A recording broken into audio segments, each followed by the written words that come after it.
average college student will drink a few cups of coffee a week, averaging nearly $300 per semester given a standard $3 cup of coffee.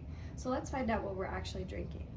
Lieberman's 1987 study shows that caffeine is a natural stimulant found in coffee beans, which is then consumed when you drink coffee. As you drink coffee, caffeine enters your bloodstream and travels to your brain where it acts to block the action of neurotransmitter receptor, the adenosine receptor. By blocking the adenosine receptor, adenosine, which normally makes you feel tired and sluggish, can no longer bind to the blocked receptor, making you feel more energized and awake. Caffeine is the perfect kick you need for a busy day ahead. Consuming caffeine on a regular basis can affect various parts of the body. This includes, but is not limited to, the central nervous system, digestive system, immune system, liver, and stress levels. Caffeine has multiple targets in the brain that affect functions such as sleep, cognition, memory, and other modifying brain diseases such as Alzheimer's disease and Parkinson's disease.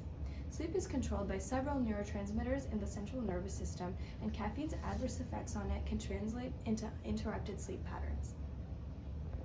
To put it into perspective, a grande at Starbucks is a 16-ounce cup of coffee containing roughly 250 milligrams of caffeine. The FDA recommends adults to consume no more than 400 milligrams of caffeine per day, so finding that sweet spot of your coffee intake is vital for being healthy, awake, and ready to ace any exam. Clinical Nutrition in April 2019 surveyed 1,248 students from 5 U.S. universities. The study found that 87.2% of males and 94.3% of females consume caffeine. 69.4% of those students that consume caffeine are non-Hispanic white. Journal of Education and Development in May 2019 found that freshmen drink more caffeinated beverages than sophomores, juniors, and seniors at 42.5%, but all college students on average only consume about 1 to 2 drinks a day.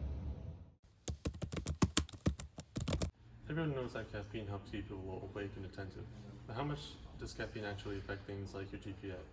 In a study from 2021 by the National Institute of Medicine, it found that only 30% of people who drink caffeine studied on their own time, compared to 44% drinking it for pleasure.